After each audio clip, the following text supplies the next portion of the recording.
पिछले कक्षाओं के बाद आज हम समीकरणों के हल, दो चर वाले रैखिक समीकरणों के हल के संदर्भ में चर्चा करेंगे। समीकरणों में जैसे हम जानते हैं कि दो रैखिक समीकरण दिए रहते हैं। प्रत्येक रैखिक समीकरण में दो चर x और y होता है। उन रैखिक समीकरणों के लिए दो अलग अलग रेखाओं का निर्माण होता है।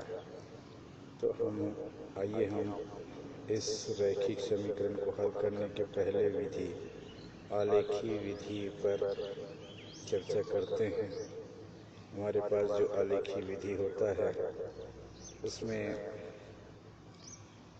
दिए गए समीकरण, जैसे हमारे पास यहाँ समीकरण जो दिया गया है उसमें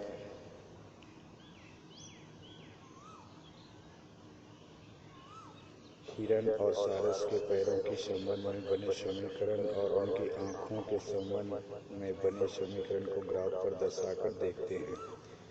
यहाँ पे 4 गुना x दिया है, मतलब ये जो है हिरण के पैरों के संबंध में है, और 2x जो है सारस के पैरों के संबंध में है।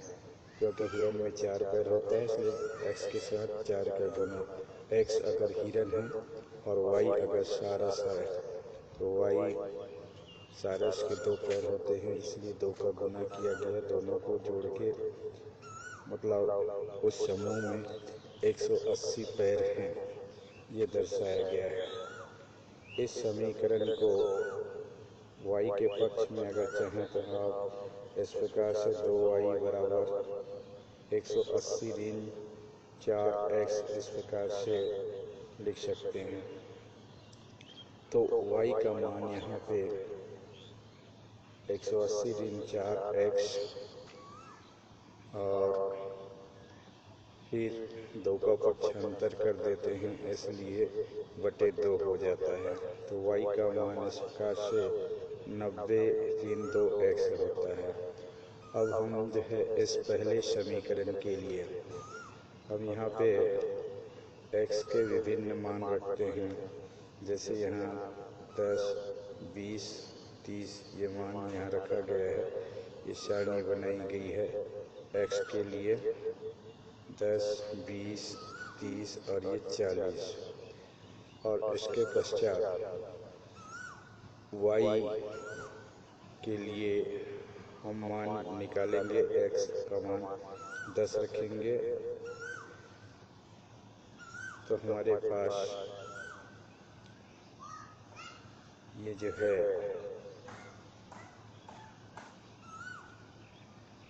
यहाँ जो हमारे पास दिया गया समीकरण नंबर 3 है, यहाँ यदि x का मान 10 रखते हैं तो ये हो जाएगा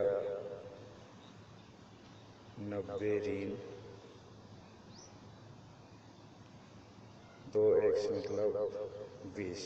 तो 90 ऋण 20 बराबर हो जाएगा 70। इस प्रकार से x के 10 होने पर y का मान जो है 70 होता है। इसी प्रकार से यहाँ 20 रखते हैं तो 20 दूनी 40 हो जाएगा और 90 ऋण 40 बराबर ये 50 हो जाएगा। इस प्रकार से ये सभी मान यहाँ पे रखा गया। इस प्रकार से सारणी नंबर 1 तैयार हुआ। अब हमारे पास दूसरा समीकरण है आँखों के संबंध में हिरण और सारस के।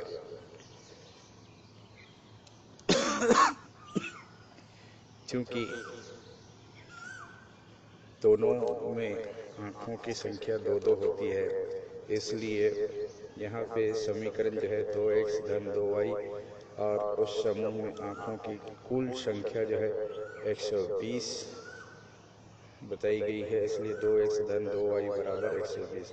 इस समीकरण को पुनः हम y के पक्ष में ले आएंगे। तो y के पक्ष में लाने पर ये जो है 2y इक्वल टू 120 ऋण 2x हो जाता है। तो इस प्रकार से फिर y बराबर 120 ऋण 2x बटे 2 इस तरह से। तो इसको सरल करने पर y बराबर 60 ऋण x होता है। अब पुनः हम जो है इस दूसरे समीकरण के लिए दूसरा सारणी तैयार करेंगे इस प्रकार से, जहाँ पे हम x का मान 10, 20, 30, 40 इस प्रकार से रखकर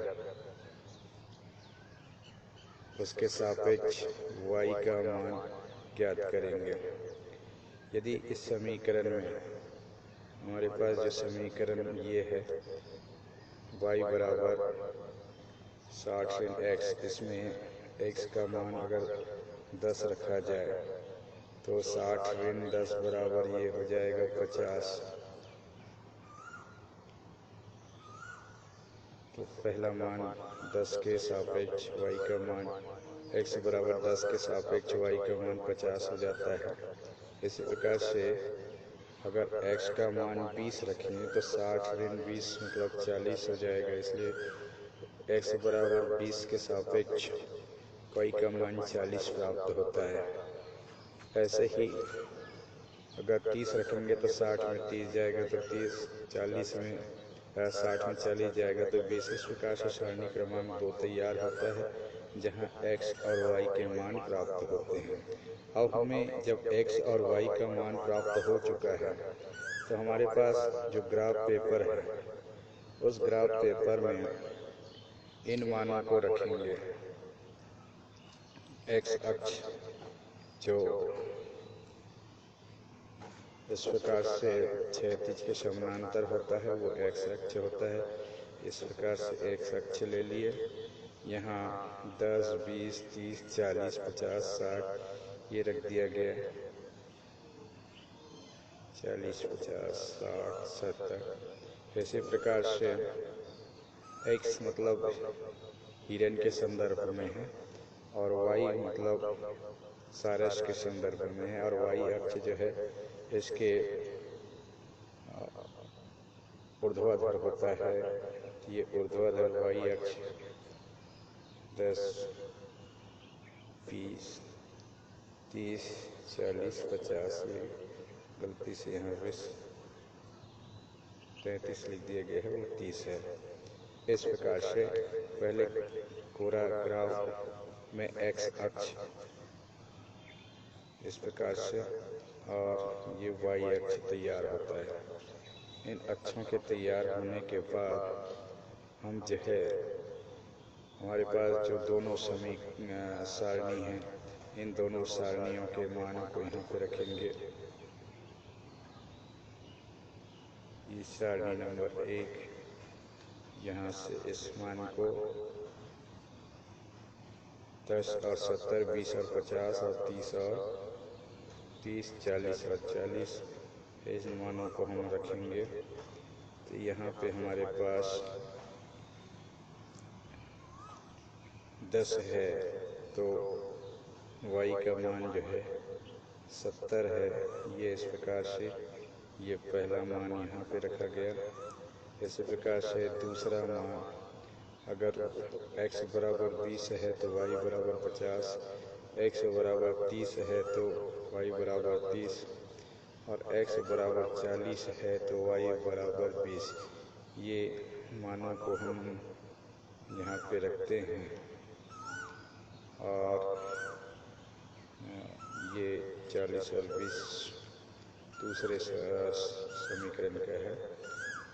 और फिर हम इन रेखाओं को 10, 70, 20, 50 और 10, 70, 20, 50, 30, 30 इस प्रकार से इसको आगे बढ़ाकर हम एक सरल रेखा प्राप्त कर लेते हैं, क्योंकि ये काला डॉटेड से प्राप्त हुआ है। इसी प्रकार से हमारे पास जो दूसरा समीकरण है, ये दूसरा समीकरण में हम यहाँ देख रहे हैं दूसरा समीकरण से दूसरा सारणी प्राप्त हुआ है। ये सारणी का मान हम यहाँ पे दिए गए ग्राफ में रखेंगे और इस प्रकार से जब x का मान 10 है,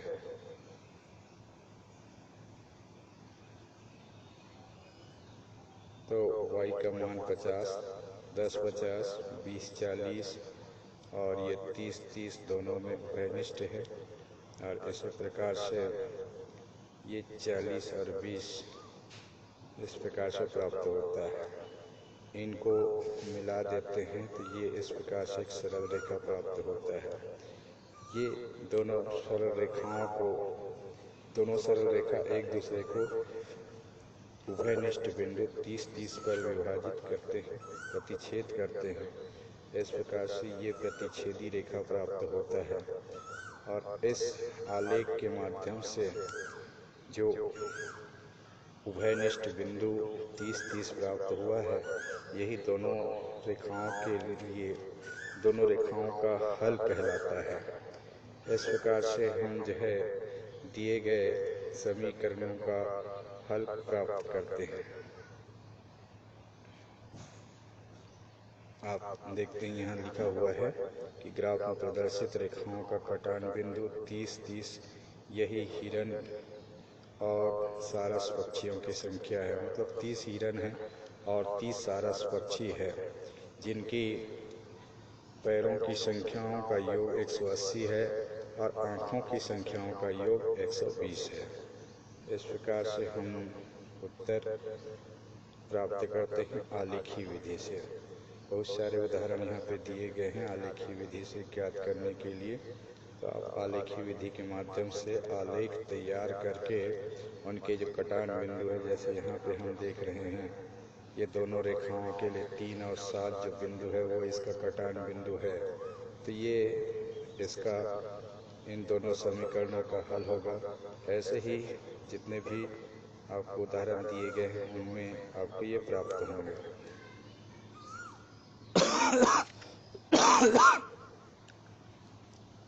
अब आपके पास दो रैखिक समीकरण दिए गए हैं, तो दोनों रैखिक समीकरण एक दूसरे के साथ कैसे व्यवहार करेंगे उसके संबंध में यहाँ संबंध प्रदर्शित किया गया है। ये 3 तरह से एक दूसरे के साथ व्यवहार कर सकते हैं। या तो ये एक दूसरे को इस प्रकार से प्रतिच्छेद कर सकते हैं, तो केवल एक बिंदु जो है यहाँ पे उभयनिष्ठ होगा, जो एक ही हल होगा। एक बिंदु उभयनिष्ठ है, मतलब जो उभयनिष्ठ बिंदु है दोनों में है, वही उस समीकरण का हल कहलाता है। तो केवल एक ही हल होगा और केवल एक ही बात को हम जो है अद्वितीय हल कहते हैं। इसी प्रकार से यहाँ पे दूसरा कंडीशन आएगा, जब दिए गए दोनों जो समीकरण हैं वो एक दूसरे को कहीं भी ना काटे। और जब एक दूसरे को कहीं भी नहीं काटेंगे तो अनंत तक उनकी दूरी जो है समान अंतर में होती है, इसलिए उसको हम समानांतर रेखा कहते हैं, जैसे इस चित्र में दिया गया है।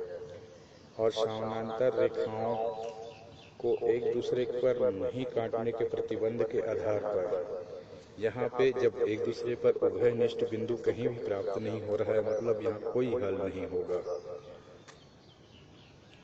इसी प्रकार से तीसरा जो कंडीशन होता है उसके अनुसार ये ग्राफ तैयार किया गया है कि दोनों रेखाएं एक दूसरे के ऊपर हो। पहले में एक बिंदु पर प्रतिच्छेद करे, दूसरा में कोई बिंदु पर प्रतिच्छेद ना करे, तो कोई हल ना होगा। और तीसरे में प्रथम रेखा जो है दूसरे रेखा के ऊपर हो, मतलब प्रथम रेखा के प्रत्येक बिंदु दूसरे रेखा के प्रत्येक बिंदु के ऊपर हो। यहाँ पे आपको ये बिंदु दिखाई दे रहे हैं, एक ही रेखा दिख रहा है, लेकिन ये चूंकि एक दूसरे के ऊपर है इसलिए दूसरा रेखा यहाँ पे दिख नहीं रहा है। तो दोनों रेखा एक दूसरे के ऊपर है, तो इसको बोलते हैं समपाती। और इसमें इस दोनों रेखाओं के क्योंकि एक दूसरे के ऊपर है, इसलिए जितने भी बिंदु होंगे वो एक दूसरे के उभयनिष्ठ बिंदु होंगे और यह बिंदुओं की संख्या अनंत होगी। मतलब जितने उभयनिष्ठ बिंदु उतने हल। तो यहाँ पे अनंत बिंदु उभयनिष्ठ हैं, इसलिए इस प्रकार की स्थिति जब आती है, जब संपाती होता है, तो वहाँ पे अनंत हल की स्थिति आता है। इस तरह से ये तीन संबंध हैं जब दो रैखिक समीकरण एक दूसरे के साथ प्रदर्शित करते हैं। इनके आधार पे ये बहुत सारे हल यहाँ पे किए गए हैं। तो कुछ समीकरण अद्वितीय हल रखते हैं, कुछ समीकरण कोई हल नहीं रखते जो एक दूसरे के समानांतर होते हैं, और कुछ समीकरण जो है एक दूसरे के पूरा ऊपर होते हैं, वहाँ पे अनंत हल होता है। इस प्रकार से तो ये तीनों कंडीशन के आधार पे तो रैखिक समीकरण एक दूसरे के साथ व्यवहार करते हैं। हमारे पास ये प्रश्नावली 1 के सवाल, जिसको हम गृह कार्य के रूप में ले सकते हैं। ये सवाल आपके पास गृह कार्य के लिए 3 सवाल हैं।